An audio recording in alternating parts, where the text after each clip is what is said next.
మిత్రుడు చిరంజీవి గారు. నేను చాలామంది నటులు నాకు చాలామంది తెలుసు, ఎందుకంటే చాలా సంవత్సరాల నుంచి ఈ ప్రాంతంలోనే ఉండడం వల్ల 2 సినిమాలు 3 సినిమాలు హిట్ కాగానే ఇంకా వాళ్ళంత గొప్ప నటులు లేరని, వాళ్ళకెవరు పోటీకి రారని భావిస్తుంటారు.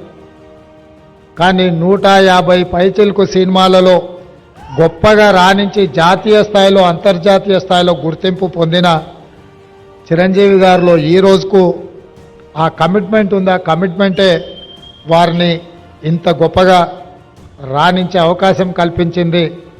అలాంటి వారిని మా రాష్ట్ర ప్రభుత్వం సన్మానం చేయడం అనేది మా బాధ్యతగా మేము భావిస్తున్నాం.